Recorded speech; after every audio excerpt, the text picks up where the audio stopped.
The attachment theory argues that a strong emotional and physical bond to one primary caregiver in our first years of life is critical to our development. If our bonding is strong and we are securely attached, then we feel safe to explore the world. We know that there is always that safe base which we can return to any time. If our bond is weak, we feel insecurely attached. We are afraid to leave or explore a rather scary-looking world because we are not sure if we can return. People who are securely attached are said to have greater trust, can connect to others, and as a result are more successful in life. Insecurely attached people tend to mistrust others, lack social skills, and have problems forming relationships. There is one type of secure attachment, and there are three types of insecure attachments: anxious ambivalent, anxious avoidant, and anxious disorganized. In responses to distress, the first three react organized, while the last acts disorganized. To understand the theory better, let's look at Mr. and Mrs. Smith, who have 4 children: Luca, Anne, Joe, and Amy. The Smiths are lovely parents who cuddle, make frequent eye contact, speak warmly, and are always there for their kids. But one day, Mr. Smith falls very sick and dies. For Mrs. Smith, life now becomes very difficult. She spends all day working, while at the same time trying to care for her children. An impossible task. At 6 years of age, Luca's brain is for the most part developed, his character strong and his worldview shaped. The new situation does not affect him much. He knows there is still always Mum, his safe haven. He feels securely attached. Later, he turns into a trusting and optimistic young man. His self-image is positive. Anne, who is 3, has problems coping with the new lack of attention. To Anne, her mother now acts unpredictably. She is anxious about their relationship and as a result becomes clingy. To get her mum's attention, she has to raise her emotional state and scream.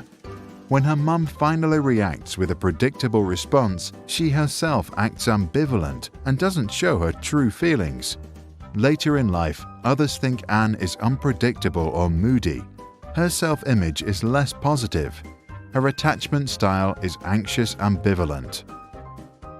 2-year-old Joe spends his days with his uncle, who loves him but thinks that a good education means being strict.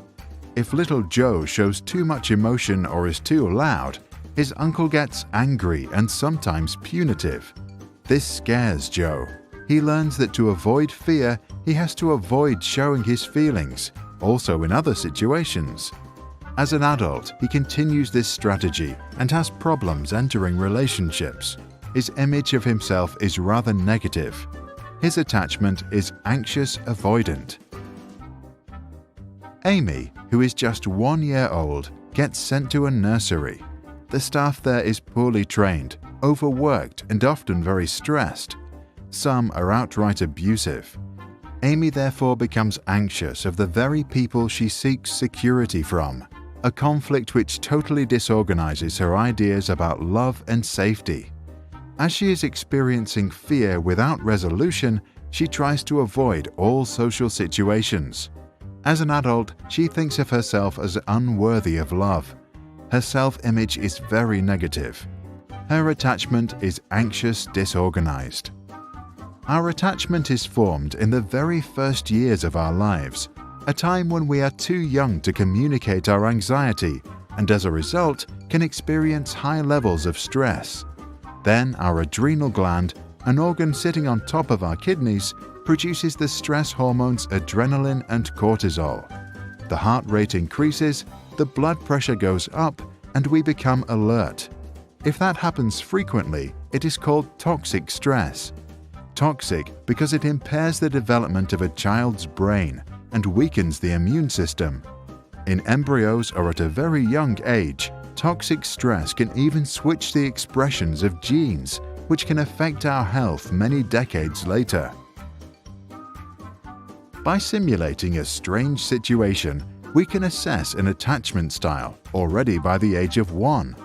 To do this, we let the child play with their mother for a few minutes inside a room. Then the child is left alone. The key moment is the child's reaction when her mother returns.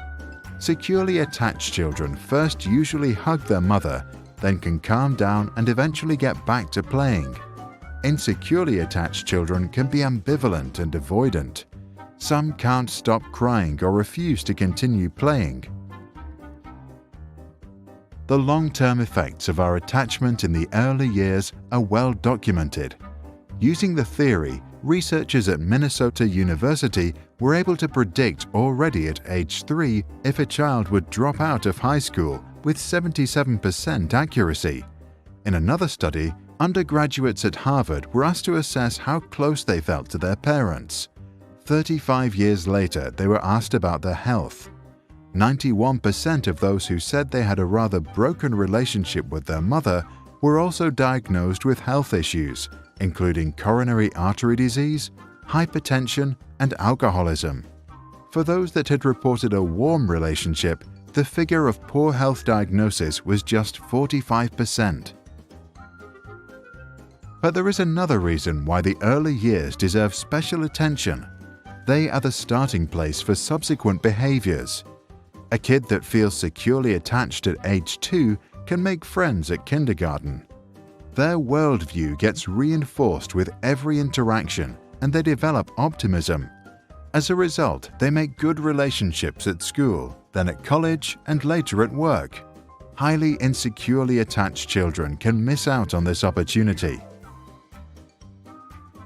Psychologist John Bowlby, a pioneer in attachment theory, allegedly said, "What cannot be communicated to the mother cannot be communicated to the self." In other words, those who feel insecurely attached might not quite understand themselves. To get to know who they are and what they feel, they might have to go way back in time.